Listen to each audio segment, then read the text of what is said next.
2 मिनिटं थांबे. रोशन लाव लवकर.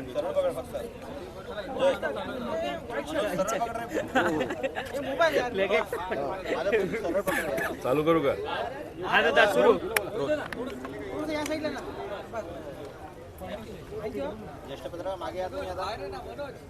नागपूरमध्ये अधिवेशन जे सुरू आहे, खरं तर हे 3 आठवड्याचं अधिवेशन पाहिजे होतं, ज्याच्यामध्ये महाराष्ट्राचे ते विषय तर आपण घ्यायलाच पाहिजे होते, पण सगळ्यात प्रामुख्याने विदर्भाचे मुद्दे हे या अधिवेशनामध्ये चर्चेत यायला पाहिजे होते. पण दुर्दैव असं गल्लीतले विषय या अधिवेशनामध्ये जास्त चर्चेत दुर्दैवाने त्या ठिकाणी येत आहेत, पण महत्त्वाचे विषय कुठेतरी बाजूला राहत आहेत. पण शेवटी मराठी मीडिया लोकांपर्यंत अनेक महत्त्वाचे मुद्दे हे घेऊन जात असते.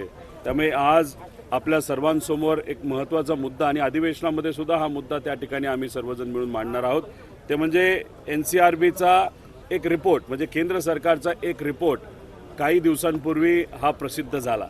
हा खरं तर क्राईम रेट राज्यांमध्ये काय लेवलला आहे या बाबतीतचा हा रिपोर्ट असतो. याच्यामध्ये विकासाच्या बाबतीत महाराष्ट्राचा अव्वल नंबरला दुर्दैवाने त्या ठिकाणी जाऊ शकला नाही, पण क्राईमच्या बाबतीत मात्र महाराष्ट्राचा कुणीही हात धरू शकला नाही, अशी आजची परिस्थिती आहे. याच्यामध्ये आपण बघितलं तर विनयभंगमध्ये महाराष्ट्र दुसरा आहे, बलात्कारमध्ये महाराष्ट्र हा UP आणि बिहार नंतर 4था नंबरला त्या ठिकाणी आहे. सेक्शुअल हॅरेसमेंट महाराष्ट्र दुसरा, त्याच्याचबरोबर विदेशातून मुली इम्पोर्ट करण्यासाठी महाराष्ट्र पहिला, ह्युमन ट्रॅफिकिंग मानवी तस्करीमध्ये महाराष्ट्र पहिला, त्याच्यावर पॉस्कोमध्ये महाराष्ट्र दुसरा, लहान मुलांशी संबंधित कायद्याचे गुन्हे महाराष्ट्र पहिला, लहान मुलींची किडनॅपिंग महाराष्ट्र पहिला, किडनॅपिंगमध्ये UP बिहार नंतर महाराष्ट्र तिसरा, अशी महाराष्ट्राची परिस्थिती आहे. या मुद्द्यांवर खऱ्या अर्थाने चर्चा व्हायला पाहिजे, पण आपण विधान परिषदेमध्ये चर्चा जर बघितली तर गल्लीतली भांडणं याच्यावर चर्चा करण्यामध्ये 1-1, 1.5 तास त्या ठिकाणी घालवला जातो. खऱ्या अर्थाने या विषयावर चर्चा केली गेली पाहिजे असं आमच्या सगळ्यांचं मत आहे. आणि याच्याबरोबर शेतकरी, कष्टकरी, विद्यार्थी, महिला, युवा या विषयावर पण चर्चा खऱ्या अर्थाने होण्या पाहिजे, पण ती आज होताना दिसत नाही. आज काही विषय हे अधिवेशनामध्ये चर्चेत येणार आहे आणि त्यासाठी आम्ही सर्वजण आज इथं आलेलो आहोत त्या विषयावर बोलण्यासाठी. सर, राज्यामध्ये बिबट्यांचे हल्ले फार वाढलेत आणि त्यासाठी आता 1 कोटी रुपयाच्या बकऱ्या जंगलामध्ये सोडण्याचा निर्णय सरकार घेत आहे. काही बिबटे परदेशात पाठवायचा निर्णय घेत आहे आफ्रिकेला. आता काय निर्णय घेतात ते तुम्ही घ्या, पण फक्त घोषणा करू नका एवढी विनंती त्या ठिकाणी आहे. अजून एक महत्त्वाचा विषय आपण समजून घ्या, यात भेदभाव कसा केला जातो. जेव्हा आंबेगाव, जुन्नर या भागातल्या सर्व स्थानिक नागरिकांनी एक मोठं आंदोलन केलं होतं या बिबट्याच्या परिस्थितीच्या विरोधात, तेव्हा तिथं मंत्री आले, उपमुख्यमंत्री त्या ठिकाणी एकनाथ शिंदे साहेब तिथं गेले. तिथं जे आंदोलन करत होते त्यांच्यावर वेगळ्या वेगळ्या कलमाच्या अंतर्गत कारवाई झाली. पण दुर्दैव असं सर्व समाजाचे, सर्व पार्टीचे लोक तिथं आंदोलन करत होते आणि तिथं एकनाथ शिंदे साहेब गेल्यानंतर त्यांनी सांगितलं की ठीक आहे, तुम्ही आंदोलन लोकांसाठी केलं, लोकांच्या हितासाठी केलं, ज्या ज्या लोकांवर कारवाई झाली विविध कलमाच्या अंतर्गत हे सगळी कलम आम्ही मागे घेऊ असं सांगण्यात आलं. पण जे सत्तेतले कार्यकर्ते होते, पदाधिकारी, नेते होते, त्यांच्यावरचे कलम हे मागे घेतले. पण राष्ट्रवादी, शरदचंद्र पवार, काँग्रेस या सर्व कार्यकर्ते ज्यांनी आंदोलन केलं त्यांच्यावरचं मात्र कलम हे दुर्दैवाने मागे घेतलेलं नाही. म्हणजे सरकार भेदभाव करत असताना या बाबतीत सुद्धा भेदभाव करतंय. बिबट्याच्या बाबतीत त्यांनी आंदोलन केलं आणि सत्तेतल्या लोकांवरचे फक्त कलम मागे घेतले आणि जे विरोधात आहेत त्यांचे कलम मात्र त्या ठिकाणी तसेच ठेवले. आता राहिला प्रश्न बकऱ्या आणि शेळ्या ज्या घेतलेल्या आहेत, ज्या जंगलात सोडायच्या आहेत, ते सोडून काय होणार आहे हे आपल्याला बघावं लागेल. पण उगाच काहीतरी बोलून विषय सुटत नसतो. याला सायंटिफिक एक सोल्युशन आणणं फार महत्त्वाचं आहे. ते सायंटिफिक सोल्युशनवर खऱ्या अर्थाने चर्चा होण्याची जरूरत आहे. पण ते न होता आम्ही बिबटे धरू, ते भारताच्या बाहेर नेऊ. जसं आपण चित्ते आफ्रिकेतून इथं आणले तसे कदाचित हे बिबटे दुसरीकडे कुठेतरी घेऊन जाणार आहेत. सांगा तरी कुठल्या देशात घेऊन जाणार आहे, मग त्या देशाचं अप्रुव्हल आहे का, त्या बाबतीत त्यांनी काही परवानगी दिली आहे का. कुठेतरी या सर्व विषयावर सायंटिफिक सोल्युशन आणण्याची जरूरत आहे. पण हे सरकार सायंटिफिक पद्धतीने न चालता फक्त मोघम पद्धतीने चालतं असं आमचं सगळ्यांचं म्हणणं आहे.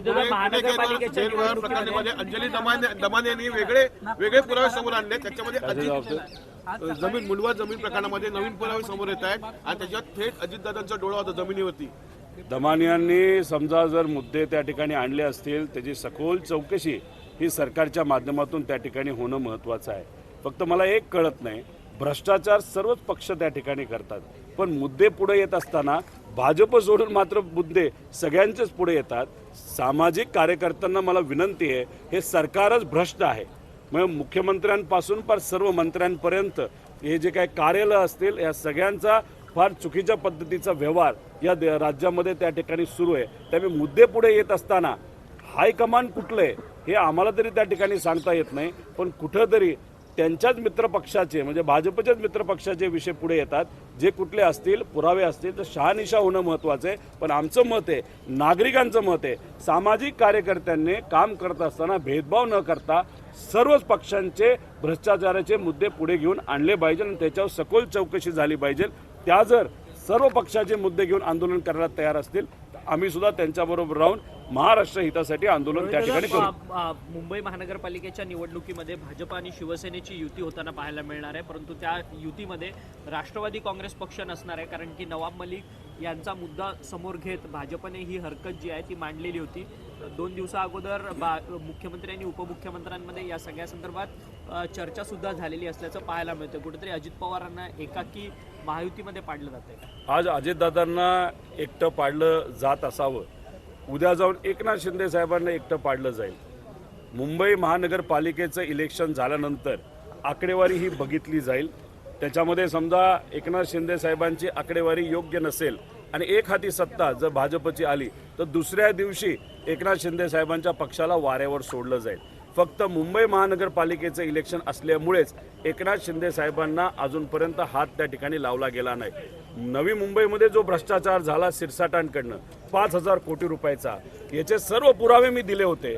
पण कुठेतरी आमच्या ऐकण्यात असं येतंय मुंबई महानगरपालिकेचं इलेक्शन होऊ द्या, काय परिस्थिती आपण बघूया आणि नंतर मग शिरसाटांवर तिथं कारवाई करायची का नाही करायची या बाबतीतला सरकार निर्णय घेणार आहे. म्हणजे भ्रष्टाचार करणाऱ्या लोकांवर सुद्धा इलेक्शनची परिस्थिती बघून कारवाई करायची का नाही करायची हे ठरवलं जाईल. पण एक तुम्हाला सांगतो,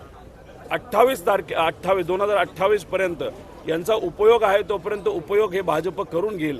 त्यानंतर यांच्यातलेच बरेचसे आमदार भाजपमध्ये प्रवेश करतील आणि 2029 लोकसभेला तिथं भाजप विरुद्ध सर्व इतर पक्ष अशी ही निवडणूक होण्याची शक्यता आहे. दिवसांपासून शिंदे आणि फडणवीसांमध्ये नाराजी असल्याची चर्चा होती काल. दुसरीकडे जर आपण पाहिलं तर शिंदेंनी स्तुतीस्तुमनं फडणवीसांवर उधळलेली आहे. त्यांनी म्हटलं की कोई कितना भी चाहे हमें जुदा नहीं कर सकता.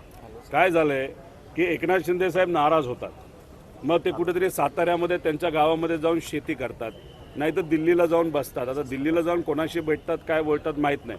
मग ही नाराजगी अनेक दिवस चालल्यानंतर दिल्लीतले काही लोक हस्तक्षेप करतात. मग त्याच्यामध्ये मांडवली होते, चर्चा होते, सीटमध्ये पुढं मागे त्या ठिकाणी होतं तिकिटाच्या बाबतीत. आणि मग हे सगळं झाल्यानंतर परत हे लोक प्रेमात पडतात. म्हणजे लव्ह अँड हेट रिलेशनशिप आहे, पण ती स्वार्थापोटी आहे. किती तिकीटं मिळतात, किती संधी त्यांच्या कार्यकर्त्याला त्या ठिकाणी दिली जाते, किती निधी दिला जातो, निधी मिळतो का नाही मिळत, पदं कुठली मिळतात, पालकमंत्री पद मिळतं का नाही मिळत, ह्या सर्वांवर चर्चा झाल्यानंतर परत ते प्रेमात पडतात, परत नाराजगी होणार आहे. पण काही झालं तरी मुंबई महानगरपालिकेचं इलेक्शन झाल्यानंतर कितीही प्रेमाचे संबंध त्यांचे असले तरी त्यांचं राजकीय डिवोर्स 100% त्या ठिकाणी होईल. आणि हे तिन्ही पक्ष वेगळे राहून बीजेपी विरुद्ध इतर पक्ष अशी ही लढत येणारी लोकसभा आणि विधानसभा नक्कीच त्या ठिकाणी होऊ शकते.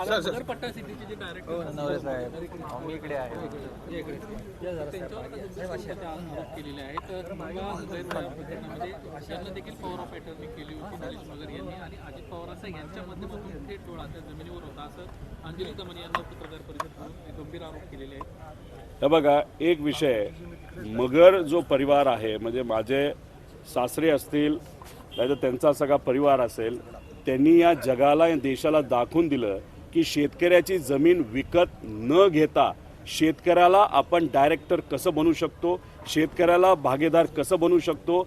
आणि हा जो मॉडेल आहे हा फक्त काय महाराष्ट्रात चर्चेत नाही, हा पंतप्रधान मोदी साहेबांनी सुद्धा या मॉडेलची स्तुती केलेली आहे, इतर राज्यांच्या मुख्यमंत्र्यांनी स्तुती केलेली आहे त्यामुळे दमानियांना मला एवढंच सांगायचं आहे की टार्गेट करत असताना जर अभ्यास करून तुम्ही त्या ठिकाणी टार्गेट करा.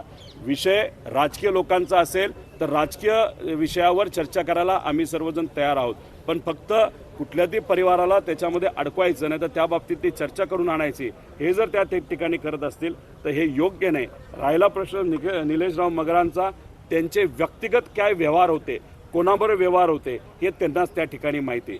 त्यामुळे कुणीतरी कुठल्या तरी कंपनीमध्ये डिरेक्टर आहे आणि त्यांनी जर व्यक्तिगत जीवनामध्ये कुठली तरी त्या ठिकाणी काही डील केला असेल नाही तर कॉन्ट्रॅक्ट केला असेल, तो त्यांचा व्यक्तिगत विषय असू शकतो. त्यामुळे पुरावे असल्याशिवाय त्या ठिकाणी कुठेही बोलू नये. आणि दमानिया मॅडमला मला एवढंच सांगायचं आहे की तुम्ही बोलत असताना थोडं स्पष्टपणे बोलणं फार महत्त्वाचं आहे. उगाच अस्पष्ट बोलत असताना कुठल्या तरी कंपनीचं नाव त्या ठिकाणी खराब होत असेल नाही तर काही लोकांची चांगली प्रतिष्ठा खराब होत असेल तर हे कोणालाही त्या ठिकाणी पटणार नाही.